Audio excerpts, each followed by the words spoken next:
I have come from contrast, and that's always happening, but I am in a position where I understand that everything that I've wanted, I've created, and I have the ability to have. That source is a part of me. There is no separation. And can you feel, especially from what we were just talking about, that these things that you want, they are thoughts that have already started to turn to things. Absolutely. And are you beginning to feel the certainty of the progression of them? Yes. That's really what we're wanting to help you with here. Absolutely. The interesting part is, when I was younger, I wanted to save the world. And now I understand the world doesn't need saving. No one does. But I have all this power. Because you can certainly have thoughts of well wishes and thoughts absolutely. of positive desire for the world, and you can be a benefactor in expressing the energy. Yes. Yes, Yes. We're not wanting you to think that you can only selfishly think about things that are directly related to you and what you're wearing and what you're eating. Right. Although that's Esther's favorite. I do realize, though, that the more I give to me, I'm giving to everyone. Yeah. It's You can't thrive without adding to the thriving of the world. Exactly. I don't have really a question.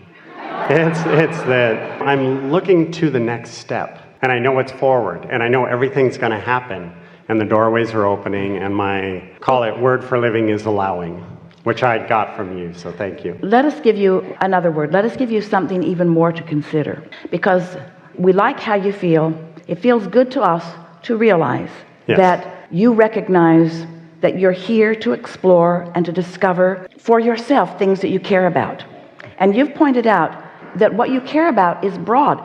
You care not only about your own personal environment, you care about a broader scope. You care about the world. You want others to thrive and be happy and live well. Absolutely. So this is all part of your desire. And your time living on this planet has caused you to put those ingredients into this vibrational pot, into this vortex.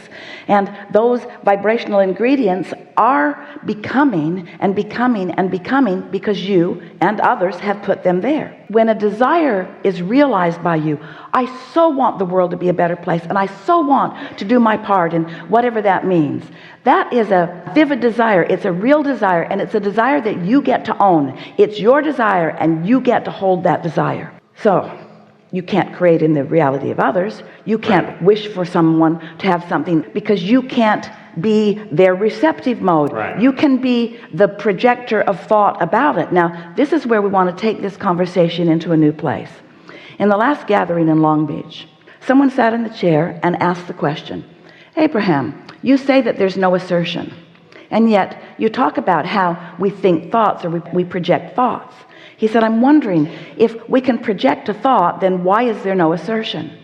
And we said, because just because you're thinking it doesn't mean somebody else has to receive it and live it, because it's all law of attraction based. Right. So think about a projection of thought, a thought that you think, a broadcast. Think about a radio tower broadcasting a signal.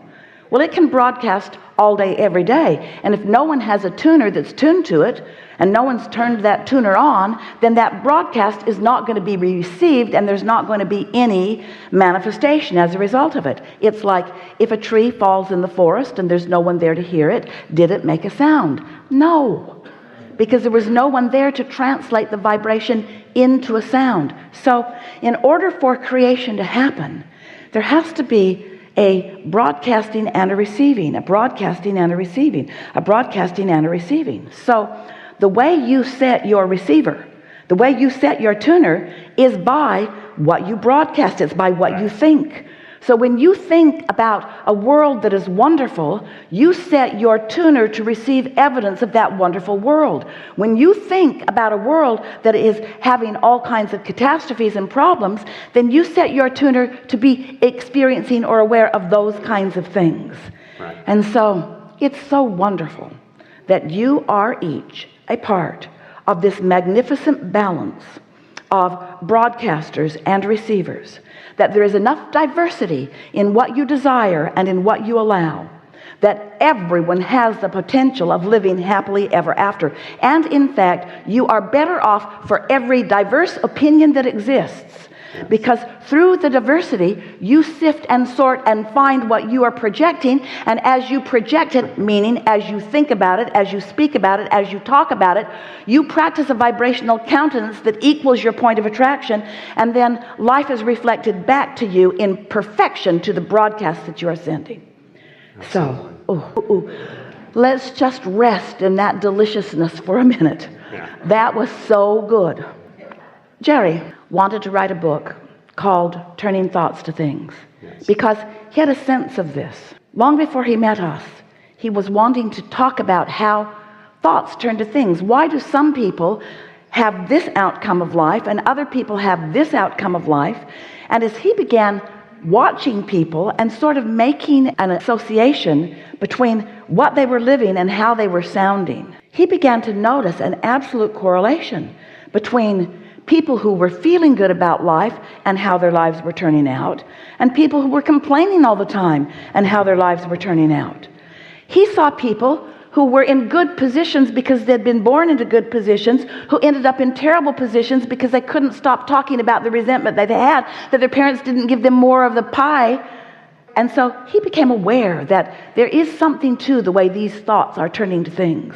Yes. And so we want to say today that as you are caring about the way you feel, so you have managed to wake up feeling good and then not do anything to counter that, or sit in meditation and quiet your mind, which stops resistance so that your vibration raises, or take a walk on the beach, or put your feet in the sand, whatever it takes for you to find yourself in that tuned in, tapped in, turned on state of being. Once you are in that receiving mode, while you are in that receiving mode, you are the realizer of all kinds of thoughts that are turning to all kinds of wonderful things, all the way along the way to the magnificent culmination that you're reaching for on different subjects. Yeah. So Esther's been watching because she's been listening to us for a long time, really long time. She's been hearing us say this statement right from the beginning of her translation for us. There are two ways to know what is in the works in terms of what you're creating. Two ways to know. One is how you feel, the other is how it's turning out. How you feel is pre-manifestation, how it turned out is post-manifestation. Pretty obvious, isn't it? So you can tell what your vibrational state of being is by how you feel and how it turns out. Well, if you care about how you feel and you receive an idea about something, call them, go see them, go here, do this. When you get an impulse from the receiving mode, pay attention. As it plays out, it's wonderful. Yes. But if you're all balled up in something, if you're angry, if you're frustrated, if you're mad at somebody, if you feel like you've been mistreated, and then you follow the impulses that come from that vibration, watch how it turns out. It always, always, always, always, always, always matches. Good feeling thoughts that you hold consistently always turn in to wonderful experiences in life. Not good feeling thoughts always turn in to more of the same. Now, any step along the way, you can have a bad feeling thought, and certainly it's natural to have a reaction to something not wanted. It's natural to feel defensive. If somebody comes at you suddenly, it's natural for you to defend yourself and not let them just slug you right in the face. That's natural. But the next question is, do you stay in that defensive stance forevermore? Once somebody comes at you, do you walk around like this for the rest of your life? I thought maybe you were going to hit me, so I have to be ready for that. Because the more ready for that you are, the more people hit you. It's just the way that it is. But any step along the way, you can realize, oh, this doesn't feel good. I can do something about finding a better feeling thought. So we like this conversation that you stirred up, because we do know that you want to help the world be a wonderful place. And it's interesting, the more wonderful your life is, right, the more you desire that for everyone else as well. We've begun saying recently, we've been saying it in lots of different ways over time, but recently our words are, don't try to be somebody else's point of least resistance, because you just can't get in their head. You can be the offer of thought about them, but you cannot, wait, get out of the way. I've been thinking really good thoughts about your success, and now I need you to just lay down and go to sleep, and I'm going to be the receiver of the thoughts about you too. Oh yeah. I wished you well, and now I've received it, and now everything will go well for you. You cannot vibrate for another because you cannot think for another, but you can influence others through the clarity of your example. And you can influence a world or a situation to something that feels better by clarifying. We're reluctantly allowing Esther to choose this word because it makes you wonky, but we're going to say it. Clarifying, purifying, cleaning up your vibration about a subject. If you can just not let yourself think the thoughts that you don't want to turn to things, and if instead you can choose thoughts that you will like it when they turn to things, and if you will then do the only thing that you can do it in the early stages, because once there's momentum, the thought will have its way for you. So then you got to meditate, or you got to go to sleep. You got to do something other than allow that thought to get a hold. Haven't you ever had an experience where you're feeling pretty good, and then you sit and you're visiting with someone, and they bring something up, and you didn't even realize that that was a big old wadded up active thing in your vibration because you hadn't been thinking about it for a while, but now they're talking about it, you're thinking about it. And before you know, you're off and running on a whole conversation that you don't want to be off and running about.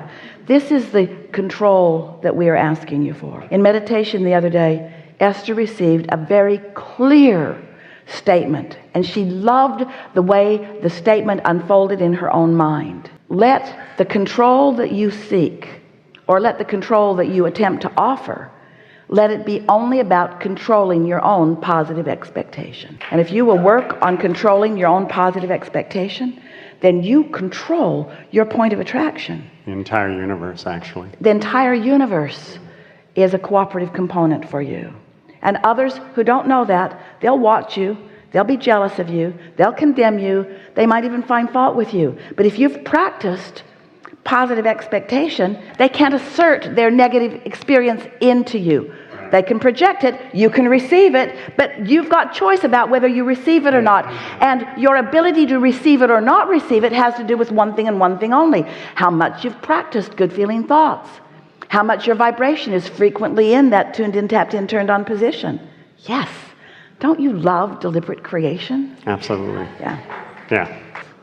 So when you think about your physical experience, and you think about where you're standing now in relationship to the things that you care about, can you feel a softness about the unfinished business? And can you feel that there really is nothing really serious going on? That there's nothing that is urgent, that it's all by your choice? Are you feeling that way a bit more than when you got here today? Do you believe that there are resources that are pointing at you? Can you feel the universal forces and resources that have been tagged for you, or that have been tagged for you by you? Can you feel that you've carved out something that is sure? That's really what we want you to feel. We want you to accept that a wonderful life is unfolding, and that there really isn't anything that you need to do to cause it to unfold other than not keeping it from unfolding.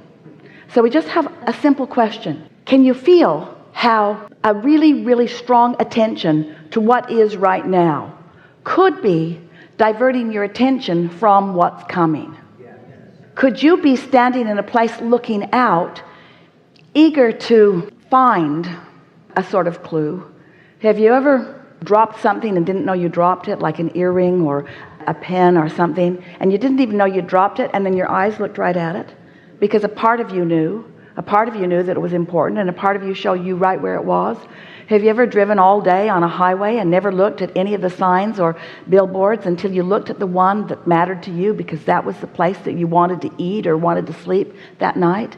We want you to realize that your inner being knows everything that you want and everything that will lead you to everything that you want, and is always projecting those, you might call them signals, you might call them vibrations, you might call them clues, you might call them breadcrumbs along your trail. But we want you to right now see if you can find that feeling of security and that feeling of well-being that really is yours to find. In other words, there's no reason for any of you to feel unsure about anything, because you have charted a path, and it's a magnificent one, and you have this source energy that's pointed at it with you. And if you will just chill and try to keep going, this more relaxed feeling of the inevitability of things going your way, then as soon as right now and the next moment, things will unfold to let you know that it is happening for you.